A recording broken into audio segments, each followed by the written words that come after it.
Chiri baganda bange. Oh yeah, Wendy. Anti Mutabani wa dictator. Yoseri Tibuhabulwa Muhozi Kainerugaba. Ategese okugenda mu UK. Mbu wagulewo bitimu Muhozi. Bimuhozi MK Ame. UK chapter.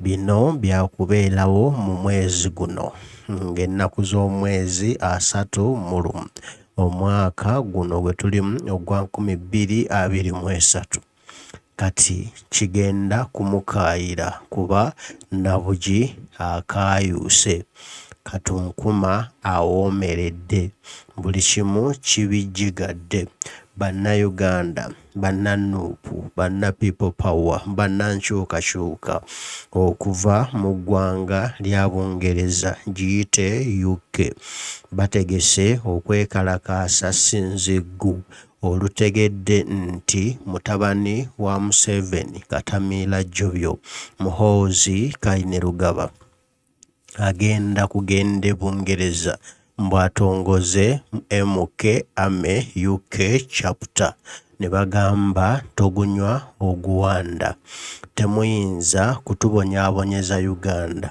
ate ne mujja neeno ku byeyo gye tuyiyiza life nayo mutuyigganye mutubonyeebonye temuyinza tusibako bwannakyemalira mu nsi yaffe ate neeno gye tuli ku bugwira nayo mutusibeko bwannakyemalira mulimba babitegese Bannayuganda nga 31 omwezi guno ogwokusatu omwaka 2023 okuva ssaawa 8 eza UK time okutuuka ssaawa emu ey'ekawungeezi UK time wenna munnayuganda gy'oli no okutuuka ssaawa 19 hours ziba mmeka mu mbuulira ab'e UK mubitegedde okutuusa ezo essaawa gwe ow'e UK bw'onoobanga tozze kugenda kuba musango muloope gw'omu agenda okuba mu MK Ame UK chapter kati wuliriza bino awo ku Palm Banquet ekibanja 329 Longford Road London wetugenda okuba wetugenda okusisinkana tetuyinza kukkiriza nakyemalira ne mutabani we okutugoba ewaffe ate bajje neeno gye tuli batandike okwegiriisa batandike okutukolako effujjo batandike okutongoza ebiduula byabwe eno e Bungereza bo bayise ebiduula bategeke emikolo beegazaanye eno ku kyeyo kyokka nga ffe Uganda tetukkirizibwa kukola biduula nedda kiikafuuwe babanga e Uganda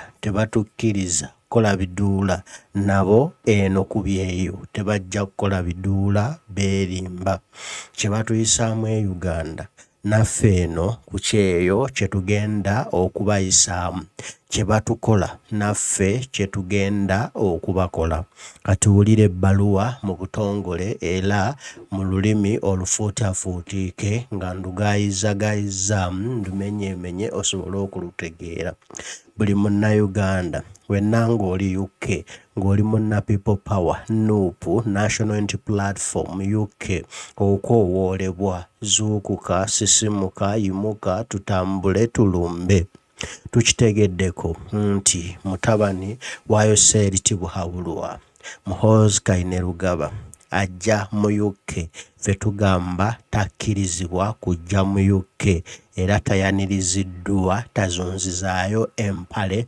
mu UK era n'olwekyo tutegese okwekalakaasa ssinziggu okwekalakaasa maŋŋa okwekalakaasa v'omwange luva okwaya lumbeete kuli okwekalakaasa okugenda okumenya n'emiti era okugenda okutta waayosha ng'ennaku z'omwezi 31 omwezi guno ogwokusatu omwaka 2023 essaawa zigenda kuba essaawa zennyini zetugenda okwekalakaasa zigenda kuba essaawa 10. Ziri ssaawa 10, essaawa 10 ez'okawungeezi okutuusiza ddala wali ku ssaawa emu yennyini ey'ekawungeezi. Tugenda kuba ku Palm Banquet ekibanja 329 Longford Road, London.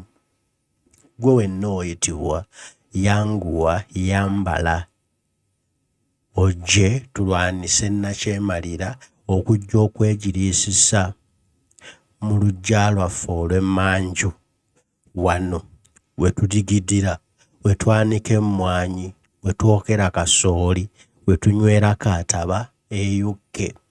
Mu luggya lwaffe olw'emiryango e Uganda batulemesezaayo, baliirayo bittafutafu byabwe bwe tugezaako okwesolesa nga batukuba amasasi, nga batuwamba mu ziddulooni, nga batusiba batuvunaanira mu kooti masho.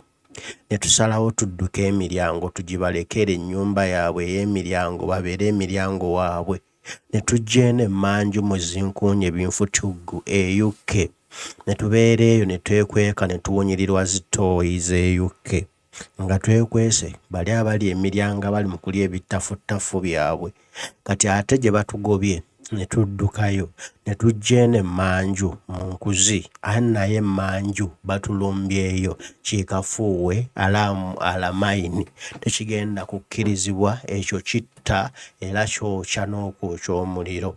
Tetugenda kukikkiriza. Muhoozi Kainerugaba ali mu kunoonyerezebwako ICC olw'emisango egy'okutyoboola eddembe ly'obuntu, crimes against humanity, omuli okuwamba bantu, okutulugunya, okutta, okubuzaawo era n'okusibira abantu mu makomera awatali musango, obbavunaanira mu kooti z'amagye nga tewali musango wabula okwagala enkyukakyuka mu nsi yaffe.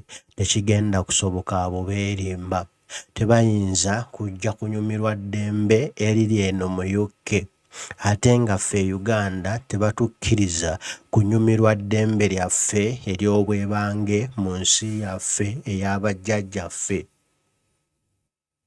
Ago gonna amawanga agaliko amatwale ga Bungereza, mikwano gyammwe, woofiisi zammwe Uganda ne UK, mukomye ajoogo akanyoomonyomo, okuyisa obubi enteekateeka ey'obunoonyi bw'obubudamu, nga muddira abakozi ba Museveni bennyini nga mubawa obunoonyi bw'obubudamu nga bajja eno mu Bungereza ne beerimbika okuba nti Museveni abayigga ayagala kubatta, so nga abasindise kubega, kutulugunya, kutta, kuwabutwa, kubuzaabuza struggle na kutandika kusimba mirandira gy'abaabwe egy'abavandimu, egy'abalugwala eno mu nsi yaffe eya Bungereza.